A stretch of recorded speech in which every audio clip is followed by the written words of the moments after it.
xibaar yu wér te wóor ca tàng-tàng ba abonnez-vous pour ngeen di mën di jot suñuy vidéo.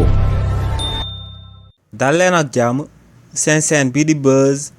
221 HD kii di Toussaint Manga di directeur général bu LONASE ginnaaw ba mu signé akub contrat moom ak TFM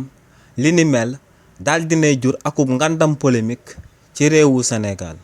lu sabab nag contrat boobee daal di jaar ci diggante Toussaint Manga ak TFM daal di jur polémique ñaari mbir moom moo ko daal di sabab bu si jiitu moom mooy que ne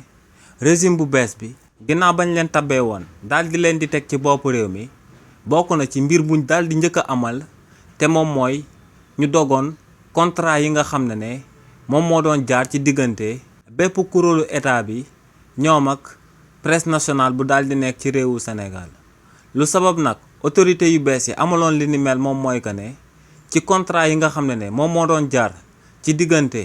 kuréelu banqaasu état bi ak télévision yi nekkoon ci réewu Sénégal ci régime président Macky Sall contrat yooyee turu convention lañ amee woon waaye en réalité propagande lañ daan amal maanaam dañ daan aar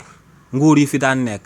ndax ci clause du contrat yooyee da doon am akub accord bu jaaroon ci diggante kuréelu état yi ak télévision bi nga xam ne moom la signeel contrat bi ngir bu fekkee ne kuréelu banqaasu état boobee dafa daal di amal ay jiya maanaam dafa daal di am akub scandale ci biir kuréelu état boobee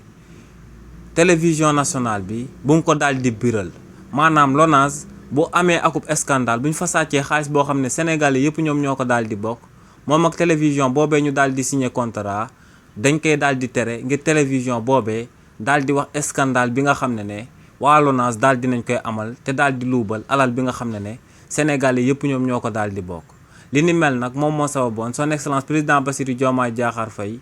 waxoon que ne loolee du ay convention maanaam du ay contrat waaye propagande la maanaam dañuy daal di aar waa état bi pour dëgg bu mu daal di feeñ te loolee moom moo sababoon ñu dogoon bépp contrat bu doon jaar ci diggante kuréelu banqaasu état yi ak presse nationale bu daal di nekk ci réewu Sénégal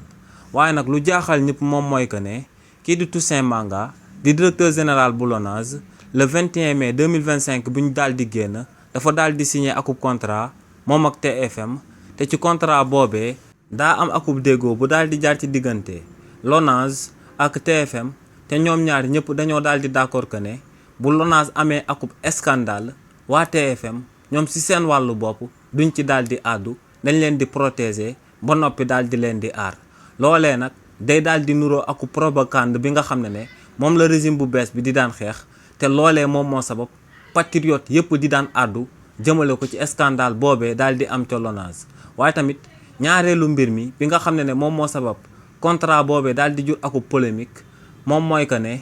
premier ministre bii di Ousmane Sonko moom ci wàllu boppam daal dinay xamal patriote yi que ne télévision bii di TFM day daal di xeex régime bu bees bi ba daal di oote ñu daal di boycotté télévision boobee di TFM léegi nag naka la premier ministre bi nga xam ne moom moo jiite gouvernement bi di waxee ñu daal di boycotté télévision boobee di TFM beneen kuréelu banqaasu état bi daal di signé moom akub contrat moom ak TFM daal di koy signé lu toll ak 100 millions ak lu topp di gën a dooleel TFM bi nga xam ne ñëpp xam nañ suba ba ngoon que ne ñoom xeex suba ak ngoon état bu bees bi lañ fi daal di nekkee loolee tamit moom moo sababoon mbir moomee juróon akub polémique patriote yu bëri génnoon di doon ŋàññ kii di Toussaint Manga di directeur général bu LONASE waaye nag ginnaaw ba coow loolee jibee kii di Toussaint Manga daal dinay dog contrat bi nga xam ne moom moo jaaroon ci diggante TFM ak banqaasu état bu muy daal di gérer te muy LONASE.